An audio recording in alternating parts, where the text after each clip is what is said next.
দিলাম আলু, পেঁয়াজ আর টমেটো। এটাকে আমি সরষের তেল দিয়ে ভাজছি। এখানে লোটে মাছ কেটে রেখেছি, আর এখানে মশলা রয়েছে রসুন আর কাঁচা লঙ্কার হলুদ থেতো করে রেখেছি। আর এর মধ্যে আমি আলু এবং পেঁয়াজ দিয়ে দিয়েছি।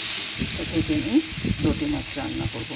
ওরা ইচ্ছে করলে কড়া করে ভাজবেন, কিন্তু আমি বেশি কড়া করে ভাজতে গেলে অনেক তেলের দরকার। আমি অল্প তেলে রান্না করি, তাই আর বেশি কড়া করে ভাজলাম না। এবার লোটে মাছগুলো দেখুন ধুয়ে কয়েকবার ধুয়েছি, আবারও ধুয়ে নিচ্ছি। ধুয়ে মাছগুলো দিয়ে দিচ্ছি। লোটে মাছগুলো দিয়ে দিলাম। লোটে মাছগুলো দিয়ে ধুয়ে দিলাম। এবার আপনারা ইচ্ছে করলে আলুটাকে কড়া করে ভাজতে পারেন, কিন্তু আমি আর সেটা করিনি। হালকা ভাজা হয়েছে তাতে, কারণ কড়া করে ভাজতে গেলে অনেক তেল লাগে, সেই তেলটা আমি মাছের মধ্যে দিতে চাইছি না। এবার এটাকে একটু ভেজে নেব।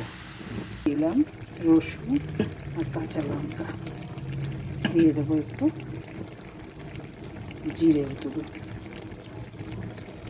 দিলাম একটু ধনের গুঁড়ো। মোটামুটি সব দেওয়া হয়ে গেল আমার।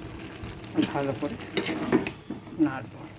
দেখুন লোটে মাছ থেকে কিন্তু জল ওঠে, আর সেই জলেই আলুটা সেদ্ধ হয়ে যাবে।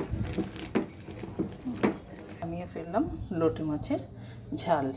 আমি কিন্তু একটু ঝোল রেখেছি হালকা মতো, আপনারা ইচ্ছে করলে একদম ঝুড়ো করে নিতে পারেন।